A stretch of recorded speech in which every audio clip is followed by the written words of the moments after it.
Hi guys, good morning to all of you. The English में आपका स्वागत है। और आज बड़ा एक इंटरेस्टिंग टॉपिक हम पढ़ाने जा रहे हैं टेंस का, जिसमें हर किसी को डाउट होता है, क्योंकि हम लोग जो टेंस पढ़ते हैं वो ता है, ते है, ती है, चुका है, चुके हैं, चुकी है ना जी, इसी के आधार पर पढ़ते हैं। लेकिन आज हम लोग एक नया स्टैंडर्ड के तहत टेंस को पढ़ने जा रहे हैं और उन चीजों को देखना कि टेंस में क्या फर्क है। तो सबसे पहला हम आपको direct come to the point अगर बात करेंगे, क्योंकि बात करने के लिए बहुत सारा समय पड़ा होता है, लेकिन बातें हम लोगों को ज्यादा करना नहीं है। हम जैसे स्टार्ट कर रहे हैं सिंपल प्रेजेंट टेंस। इसके पहले मैंने फर्स्ट क्लास में ये बता दिया टेंस होता क्या है, टेंस की उत्पत्ति का स्रोत क्या है, और टेंस कहते किसको है, और टेंस में भी टाइम एंड टेंस किसको कहते हैं। ये बहुत बड़ी बात है। अब यहाँ पर देखिए, जो सबसे एक महत्वपूर्ण बात है उसको समझना है कि सिंपल प्रेजेंट टेंस में स्ट्रक्चर पर हम लोग सबसे पहले काम कर रहे थे। स्ट्रक्चर आता कैसे है, तो हम लोगों ने क्या लिया, सब्जेक्ट लिया, वर्ब लिया और ऑब्जेक्ट लिया। नॉर्मल से कंसेप्ट है कि किसी भी क्लाउज के लिए ये बातें होनी जरूरी है कि सब्जेक्ट और वर्ब होता है। तो मैंने दो स्ट्रक्चर लिया, सब्जेक्ट वर्ब और other word, subject verb other word. एक बेसिक सी कंसेप्ट होता है कि अगर हमारा सब्जेक्ट सिंगुलर होगा तो वर्ब भी क्या लेगा, सिंगुलर, और सिंगुलर वर्ब को हम लोग V5 फॉर्म कहते हैं क्या। उसी तरह जब हमारा सब्जेक्ट प्लूरल होगा तो वर्ब भी क्या लेगा, और ये प्लूरल वर्ब हमारा क्या होता है, और हमने ये पढ़ा दिया कि दुनिया में जितना भी सारा मैन वर्ब होता है वो हमेशा प्लूरल होता है, उसका सिंगुलर बनाते हैं, ना कि वो ऑलरेडी सिंगुलर होता है। बात समझे। तो अब इन दोनों स्ट्रक्चर को अगर मैंने मिलाया तो सिंपल प्रेजेंट का एक स्ट्रक्चर बन गया, क्या, सब्जेक्ट प्लस V1 या V5 प्लस अदर वर्ब बन गया क्या। अब देखिए, इस स्ट्रक्चर के आधार पर मैंने एक और भी स्ट्रक्चर लिया, और मैं दो वर्ब पर काम कर रहा हूं जो वर्ब की कंफ्यूजन है। हमने क्या लिया, सब्जेक्ट लिया, वांट्स लिया, टू V1 अदर वर्ब। ये टू भी मैंने क्यों लाया इसको भी समझना है। और सब्जेक्ट प्लस नो या नोज लिया, ये यानी अगर देखा जाए तो ये हमारा V1 है, ये हमारा V5 है, और उसी तरह ये V1 है, ये हमारा V5 है। क्योंकि ये दो इसलिए मैंने ले लिया कि सब्जेक्ट अगर हमारा सिंगुलर होगा तो V1 लगेगा, और सब्जेक्ट हमारा प्लूरल होगा क्या होगा, V5 लगेगा। ठीक है। और वर्ब का कांसेप्ट है कि वर्ब दो ही अवस्था में हो सकता है, या तो V1 होगा या तो V5। अब समझो कि यह जो वांट है और यह जो नो है, इसका प्रयोग करने से अर्थ में क्या परिवर्तन होता है। और ये है मैन वर्ब, लेकिन इसका कुछ रोल्स एक अलग होता है। वांट का अगर अर्थ हम लोग देखें तो वांट का अर्थ होता है कमी। क्या होता है, कमी। और कमी जब किसी चीज में होती है तो उसे पूरा करने की आवश्यकता है। बात कुछ नहीं। और दूसरा कहता है नो। नो एक ऐसा वर्ब है जिसमें ये कहता है प्रचुरता को दिखाता है। मतलब मैं जानता हूं, आई नो, मतलब मैं जानता हूं, मुझे जानने की आवश्यकता नहीं है। जैसे हम अगर कहेंगे I know to speak English, पहले तो सेंटेंस गलत है, लेकिन I know to speak English मतलब इसका अर्थ यह हुआ कि मैं अंग्रेजी बोलने जानता हूं। नहीं कहते हम लोग मैं जानता हूं, तो इसका मतलब क्या है, मुझे बताने की जरूरत नहीं। लेकिन यहां क्या है, I want to speak English, बोलना चाहता, मैं अंग्रेजी बोलना चाहता। इसका मतलब क्या है कि मेरे पास अंग्रेजी का कमी है, बोलने का अभाव है। बात को समझ में। इसलिए वांट शब्द का प्रयोग करते हैं जब किसी चीज में कमी हो, अभाव हो, और उसको पूरा करना चाहते हैं तो हम लोग कौन सा वर्ब लगाते हैं, इसको केवल वांट को मेन वर्ब पर अगर क्या मत छोड़ देना, इसका रोल बहुत बड़ा है। इसलिए जब किसी चीज की कमी हमारे पास होती है तो उसको हम लोग सीखने के लिए उत्सुक होते हैं। इस कारण से आपको ध्यान में रखना है, वांट के बाद जब भी आता है तो इन्फिनिटिव आता है।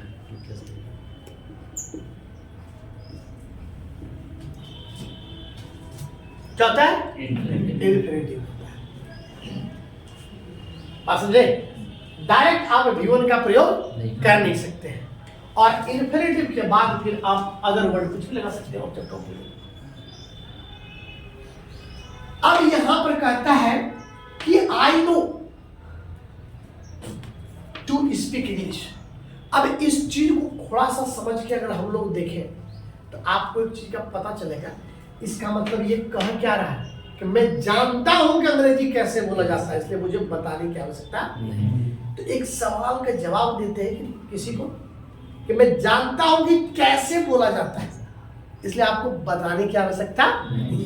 इस कारण से इसमें हम लोग डायरेक्ट इन्फिनेटिव का प्रयोग नहीं करके एक शब्द का इस्तेमाल करते हैं और वो हो जाता है हाउ टू। क्या होता है? How to.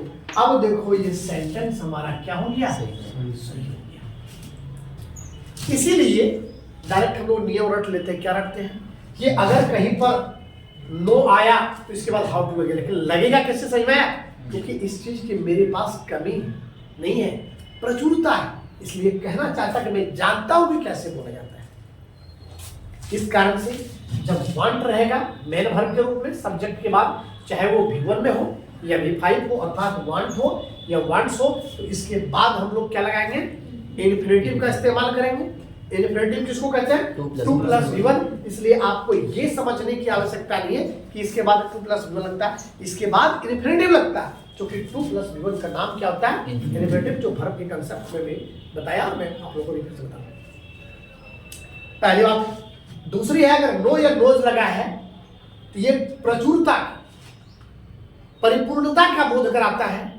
यहां पर कमी की कोई सवाल नहीं है, इसलिए हम यहां पर हाउ टू का इस्तेमाल करते हैं और तब जाकर के यहां पर V1 हो जाता है। यानी एक शब्द हाउ लगा के तब इन्फिनेटिव का हम लोग इस्तेमाल करते हैं, आप प्लस वर्ब। इसलिए अब यहां पर अगर हम लोग इसको देखें, ठीक है, कि इसका एक एग्जाम्पल है, तो एग्जाम्पल क्या हो जाएगा? यहां पर लिख सकते हैं I want to speak English. अब यहां पर आप देखिए ये सब्जेक्ट है, वांट सब्जेक्ट के अनुसार वांट होगा वर्ब है, और ये टू स्पीक हमारा इन्फिनेटिव हुआ कि नहीं? अगर इसी में जाकर के आई वांट स्पीक इंग्लिश होता है, गलत हो जाता है। जब भी होगा तो क्या होगा? टू स्पीक ही होगा, और टू के बाद ऑलरेडी रोज V1 ही होगा। तो I want to speak English यानी मैं अंग्रेजी बोलना चाहता हूं, यानी मेरे पास अंग्रेजी बोलने की कमी है। और यहां हो जाएगा है ना कि I know how to speak English, और यहां ये कह रहा है कि मैं अंग्रेजी बोलने जानता हूं, मैं अंग्रेजी बोलने जानता हूं।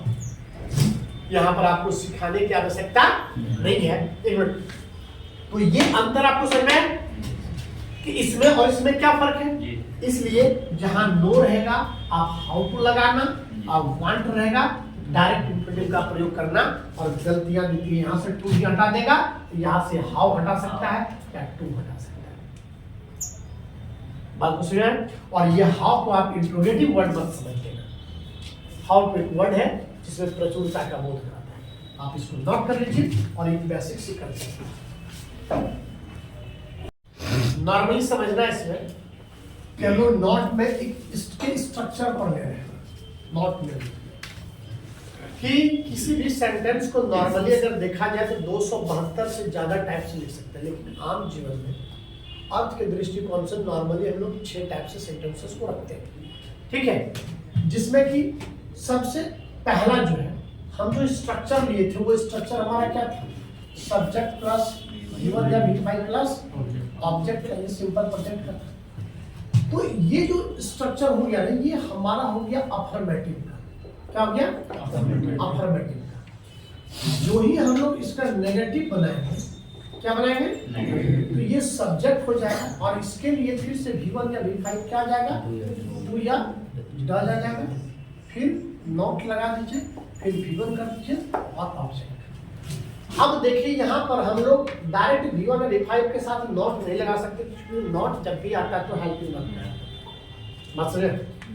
इसलिए हमने क्या लिया? हेल्पिंग वर्ब लेकर के नॉट लगा दिया, उसके बाद V1 प्लस ऑब्जेक्ट। इसी को दूसरे अब एक सेंटेंस में हम लोग ले सकते हैं। एक सेंटेंस का टाइप होता है जिसका नाम है इंट्रोगेटिव। इंट्रोगेटिव में हम लोग अक्सर क्या करते हैं कि हेल्पिंग वर्ब को आगे करते हैं। यहाँ हो जाएगा डू या डज प्लस सब्जेक्ट, इधर हो जाएगा V1 ऑब्जेक्ट और लास्ट में लगा देना क्वेश्चन। फिर जाकर के हमारा एक हो जाता है इंट्रोगेटिव प्लस नेगेटिव। इसमें हमारा क्या होगा, डू होगा और डज हो जाएगा, सब्जेक्ट होगा और यहाँ नॉट हो जाएगा प्लस V1 ऑब्जेक्ट और क्वेश्चन होगा। ठीक है, अब देखिए फिर हम लोग आ गए WH क्वेश्चन। WH क्वेश्चन हमारा क्या होता है कि कोई भी इंट्रोगेटिव वर्ड, IW का मतलब होता है इंट्रोगेटिव वर्ड। हाउ भी हो सकता है, हाउ मच हो सकता है, व्हाट हो सकता है, वेयर हो सकता है, व्हेन हो सकता है, कुछ भी हो सकता है। इस इंट्रोगेटिव वर्ड के बाद हम लोग क्या यूज करेंगे, डू या डज, और इसके बाद होगा सब्जेक्ट और सब्जेक्ट के बाद हम लोग फिर लगा देंगे V1 ऑब्जेक्ट और क्वेश्चन। फिर हमारा हो जाएगा WH question plus negative. WH question plus negative को क्या करेंगे, IW प्लस डू या डज, अब प्लस हो गया सब्जेक्ट प्लस नॉट अब प्लस V1 ऑब्जेक्ट क्वेश्चन। अब देखिए एक एक सेंटेंस को हम लोग ले सकते हैं। क्या ले सकते हैं, यहाँ पर अगर एक एक देखिए, अब यहाँ पर आपको अंग्रेजी बोलने में भी सुविधा होगी, लिखने भी आप सेंस भी आराम से निकाल सकते हैं। जैसे हमने लिखा आई राइट अ लेटर, इसी को अगर इंट्रोगेटिव बनाएंगे, नेगेटिव बनाएंगे तो क्या होगा, I do not write a letter. दूसरा हो जाएगा do I write a letter, और फिर हो जाएगा do I not write a letter. यहां पर हो जाएगा फिर why do I write a letter, और फिर हो जाएगा why do I not write a letter. ये एक सेंटेंस का देखिए स्ट्रक्चर आ गया। हम लोग जैसे कहते हैं मैं एक पत्र लिखता हूं, मैं एक पत्र नहीं लिखता हूं, क्या मैं एक पत्र लिखता हूं, क्या मैं एक पत्र नहीं लिखता हूं, मैं एक पत्र क्यों लिखता हूं और मैं एक पत्र क्यों नहीं लिखता, या व्हाट आई डू कर भी सकते हैं कि क्या मैं लिखता हूं क्या मैं नहीं लिखता। यानी कोई भी आप इंट्रोगेटिव वर्ड लगा सकते हैं। तो देखिए यहां पर क्या हुआ, एक तरह से आपको अर्थ भी समझ में आ रहा है, स्ट्रक्चर ये समझ में आना चाहिए। जब फिलिंग द ब्लैंक्स में कभी होता है ये स्ट्रक्चर के आधार पर भी हम लोग वर्ब को पुट करते हैं, V1 लगेगा V5 लगेगा। तो ये एक सिंपल प्रेजेंट का जो स्ट्रक्चर था बेसिक, उसको यानी सब्जेक्ट प्लस V1 या V5 प्लस ऑब्जेक्ट को हम लोग 6 तरह से लिख सकते हैं, वो मैंने आपको बताया। जबकि कॉम्पिटिटिव व्यू कुछ और है। तो सबसे पहला हमें बेसिक चीज जानना जरूरी है, और इसके बाद फिर हम लोग अब देखेंगे इसका यूजेज क्या है, कि सिंपल प्रेजेंट टेंस का यूज हम लोग करते कहां पर। तो सबसे पहले आप यहां पर इसको नोट कीजिए। हाँ,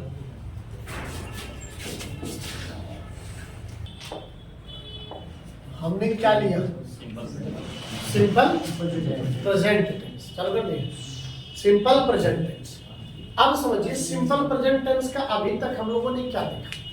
सिंपल प्रेजेंट टेंस का हम लोग बस अभी तक एक चीज देख पाए हैं कि इसका स्ट्रक्चर क्या है, स्ट्रक्चर बनता कैसे है, और सिंपल प्रेजेंट टेंस का जो है अब देखना ये है कि प्रयोग कैसे करते हैं। अब सेंटेंस के दृष्टिकोण से हम लोग कहाँ कहाँ ये सोच लेंगे कि यहाँ पर सिंपल प्रेजेंट का प्रयोग होगा, यहाँ पर सिंपल प्रेजेंट का प्रयोग नहीं होगा। तो पिछले क्लास में हमने आपको एक चीज बताया था। क्या बताया था कि जो टाइम है और जो टेंस है, हम लोग बोलते हैं ना कि टेंस 3 प्रकार का होता है, जबकि टेंस 3 प्रकार का नहीं होता है, टेंस 2 ही प्रकार का होता है। टाइम एंड टेंस 3 प्रकार का होता है।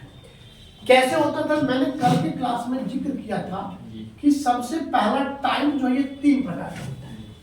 एक होता है टाइम जो बीत गया, पास्ट, दूसरा क्या होता है प्रेजेंट, और तीसरा क्या होता है फ्यूचर। और टेंस जो है ये हमारा क्या था, दो प्रकार का था, और वो कौन कौन सा था, पास्ट टेंस यानी प्रेजेंट टेंस और पास्ट टेंस। ये क्यों बोले थे, चूंकि हमने एक बात बताया था कि टेंस इक्वल टू वर्ब होता है, वर्ब और टेंस में कोई फर्क नहीं है। अगर वर्ब के फॉर्म को आप समझ पाएंगे तभी टेंस को समझ पाएंगे, और टेंस को समझने के लिए वर्ब को समझना। बात समझे? तो अब देखिए इसमें से देखिए क्या किए थे हमने, ये कंजंक्शन एंड था, हमने यहां पर जोड़ दिया, यहां प्लस का सिंबल दे दिया। और अब क्या देखें, यहां भी प्रेजेंट है, यहां भी प्रेजेंट है, यहां भी पास्ट है, यहां भी पास्ट है, इन दोनों को हमने कॉमन ले लिया।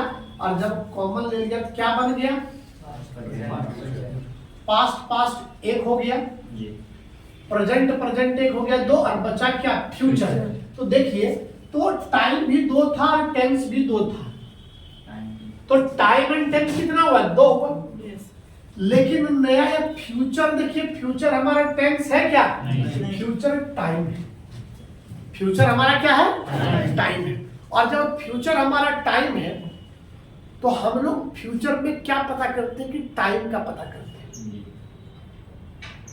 हम जितने भी काम करते हैं भविष्य में, अब सोचो फ्यूचर में कि जितने भी काम हम लोग करते हैं फ्यूचर के लिए, तो फ्यूचर सारा टाइम पर छोड़ देते हैं। क्या छोड़ते हैं कि जितना भी काम करेंगे वो सब का कहीं ना कहीं एक हम लोग प्लानिंग करते हैं। नहीं, ये काम करेंगे, ये काम करेंगे, तो फ्यूचर का हर एक काम प्लानिंग पर होता है। कभी कभी नहीं होता है एकदम मुडियाल है, मूड है क्या, आज पट कर डंगाइए देंगे, नहीं हमारा घर वाला मारा, आज हम छोड़ेंगे नहीं, और डंडवा लेकर के जा रहे थे तब तक वो रोक क्या। अभी थोड़ा देर पहले तुम्हारा भाई एक अल्लाह था ना, उसको आंधे मुंधे कूट दिया। नहीं, जैसे हम लोग मूवी में देखे थे चुप चुप के सिनेमा में कि टेंट लगाया था, शादी नहीं होता, टेंट में घर में लगे, ले छोड़ दिया जाए, शादी नहीं होता टेंट नहीं उठेगा। तो बेचारा टेंट लाया, तो बोला तुम्हारा बहन का शादी ना होगा या बेटी की शादी ना होगा, इसका मतलब ये थोड़ा है कि मेरा टेंट नहीं हंस जाएगा। उसको क्या बोला, लगा तुम टेंट में हाथ लगा लिया ना तो मदन सिंह तुम्हारा हाथ काट लेगा। तो बोलता तुम सीरियस बोल रहे हो कि मजाक कर रहे हो? बोला ना सीरियस बोल रहे, हाँ बिल्कुल, हाँ तो सीरियस बोला तब तो ठीक है, कि मजाक हमको बिल्कुल पसंद नहीं है। अरिया करके चल जाता है कि नहीं? तो सारा वो आया था क्या प्लानिंग बना करके ले जाएंगे, लेकिन जैसे है देखा क्या हुआ, बेचारा जो रुतबा में आया था लड़का के चल गया, क्या जाना सिर पर सवा से नहीं है। तो कहने का मतलब फ्यूचर हमारा सारा प्लानिंग एक्शन पर निर्भर करता है। अब फ्यूचर में जो प्लानिंग हम लोग करते हैं ये सारा देख रहे लोग किसके लिए पता है, सिंपल प्रोजेक्ट है, यूजली जब हम बात में देखेंगे। तो अब ये काम हमारा जो वर्क होता है, तो फ्यूचर हमारा टाइम नहीं होता है, एक टेंस नहीं होता है, फ्यूचर क्या है, टाइम। अब ये फ्यूचर का जितना भी प्लान है, जितना भी प्लान एक्शन है, उसको देखिए हम लोग फ्यूचर के प्लान एक्शन को दो तरह से करते हैं। एक वैसा एक्शन जो कि फिक्स होता है, फिक्स बोले तो कितना, 95% फिक्स होना चाहिए, 2-4-5% का कोई माँ बाप ने कैसे होगा ये बता। और दूसरा क्या होगा, नॉट फिक्स होगा, और यह भी कितना नॉट फिक्स, बात को समझे। अब देखो फिक्स और नॉट फिक्स को समझना, ये क्या है। तो फ्यूचर में जितना भी काम होता है, एक काम से हम लोगों को आइडिया लगता है कि ये हो के ही रहेगा, कुछ भी हो जाए। जैसे अगर किसी का शादी सेट हो गया, बेचारा बड़ा मुश्किल से एक एक दिन काटता है, जब एक सप्ताह बचता है तो लगता है एक दिन 100 बरस लिए और कहीं बैठा है मन आप घर मुस्कुराते रहेगा, नहीं उसको कुछ बोलो तो उसको हंसिए लगेगा, बड़ा म्याज में होता है। अभी आए वो विद्यार्थी का शादी सेट हो गया, नाम बोलने ने बोला है, बोलने नहीं कहे देखते हैं ना, बड़ा खुश रहता है, बोले क्या रे बंधन बन गया, सर आपसे पता चला क्योंकि तुम्हारा खुशी जो है हमसे देखा नहीं है इसलिए हमने क्या किया, पूछ लिया। तो जब शादी फिक्स होती है, आपकी कार्डें बढ़ जाती है, तो आप उसको टाल सकते हो? क्योंकि सारा व्यवस्था हो चुका होता है, अब सारे लोगों को बता चुके होते हैं, सारा ऑर्डर कर चुके होते हैं, सारा बयाना पच जाएगा है? जितना गेस्ट को कह दिया फिर सबको बोलना असंभव है। तो जो काम, लेकिन अभी क्या बातें तो अभी कर रहे हैं, शादी हो गई 1 महीने बाद या 2 महीने बाद, तो प्लानिंग हमारा फिक्स है कि नहीं?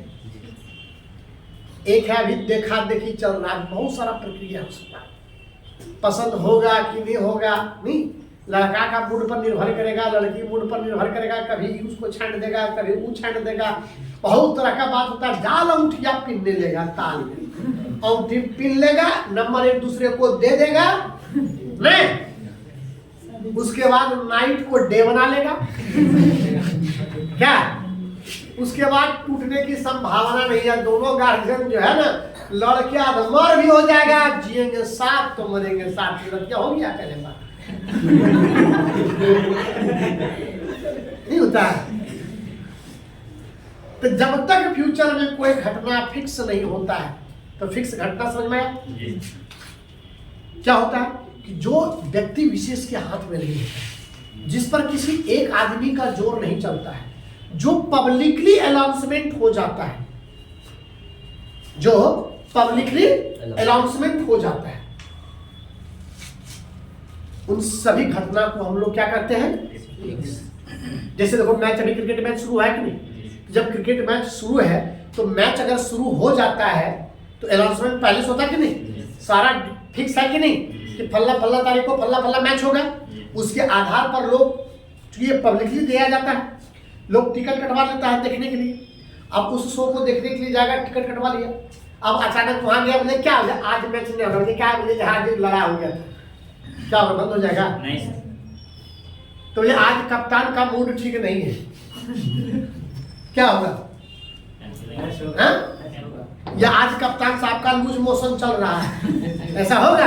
अरे तुमको लूज मोशन में तुम कोमा में भी रहो, लेकिन फिर भी खेला पर कोमा नहीं लग सकता है, खेला होके रहेगा, क्योंकि ये पब्लिक अनाउंसमेंट है, किसी के व्यक्तिगत या निजी के चीजों की चीज नहीं है, इसको रोकना आसान सी बात नहीं है। तभी देखते हैं कभी कभी ऐसा होता है कि खाली जो है दुनिया भर में पूरा 50 ओवर का खेल खत्म कर देता है, कहाँ था 100 ओवर का, कहाँ आया 50 ओवर का खेला, फिर आया है ना 20, अब एक दिन ऐसा आएगा 10 आएगा, और एक दिन ऐसा होगा आओ तुमको टॉस कर लो, जो जीता वही पे ट्रॉफी हो जाएगा, क्या करेगा, इतना शॉट खींच ले जा रहा, क्या जरूरी था इसको शॉट करना, बताओ? अरे क्रिकेट खेल रहा है, एक्सपेंड कर रहा है, इंटरटेन लोग कर रहा है। अब तो घाटा लग जाता है टिकट कटाने में भी, कि पहले जाता था लोग दिन भर देखता था, चलो पैसा लगा कोई बात नहीं, अभी जाओ 20 देख के चलाओ तो कहने का मतलब क्या है कि उसको आप रोक नहीं सकते, फिक्स है, वो आपके बस का चीज नहीं है। हाँ 5% में टल सकता है, 95% नहीं टलेगा। कब टलेगा?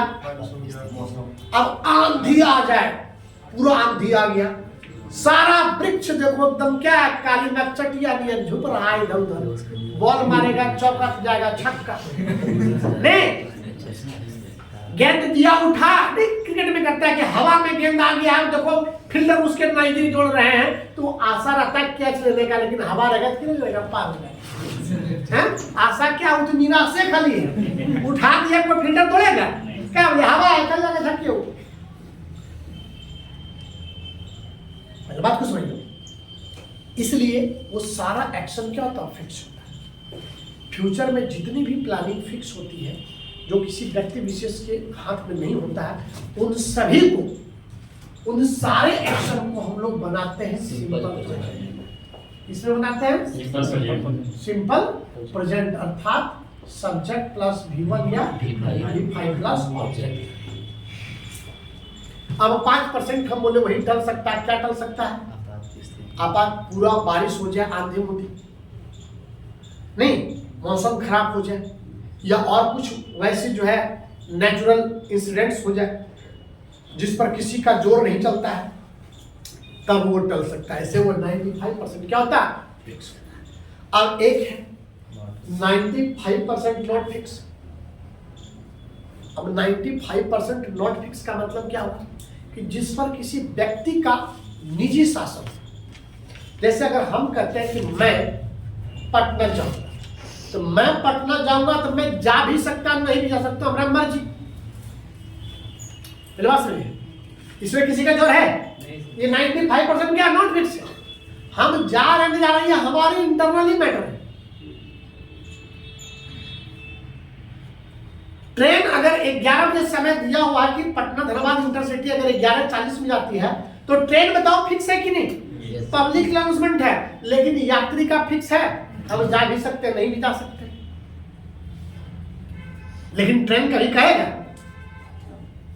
कि आज हमको 10 की तरफ से गुजरने में मन नहीं करता, क्या बोले चलो आज गए हो गए, चले होगा रगड़ के मारेगा, क्योंकि पब्लिकली अनाउंसमेंट होता है। हम जाएं ना जाएं, ट्रेन जाएगी। हम लोग इतना दशहरा है ना, छठ, होली, दीपावली मनाते हैं, लेकिन कभी देखे कि ट्रेन को मनाते हुए? क्या आज होली है, आज ट्रेन बंद है, ऑटो बंद रहती है, टोटो बंद रहती है, सब बंद हो जाता है। लेकिन ट्रेन बंद हो सकती है क्या? प्लेन बंद हो सकता है क्या? नहीं। जिसका शेड्यूल है, टाइम है, वो जाना ही जाना है। तो बात समझ में? तो ट्रेन का फिक्स है, लेकिन हम जाएंगे नहीं जाएंगे मेरा फिक्स नहीं है। और जो चीज हम नॉट फिक्स है, जो फ्यूचर में नॉट फिक्स है, उसको हम लोग बना देते हैं सिंपल फ्यूचर। बात समझे? सिंपल फ्यूचर बनाते हैं। इसका स्ट्रक्चर क्या होता है? तो सब्जेक्ट होता है, सेल होता है, विल होता है, और अब V1 होता है, ऑब्जेक्ट होता है।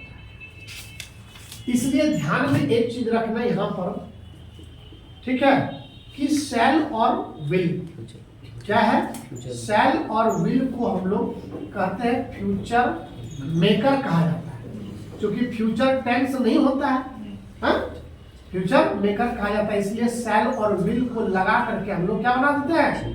फ्यूचर टेंस बना देते हैं। अब देखो सबसे बड़ा कंसेप्ट क्या है कि फ्यूचर में प्लानिंग एक्शन दो प्रकार का होता है, एक होता है फिक्स और एक होता है नॉट फिक्स।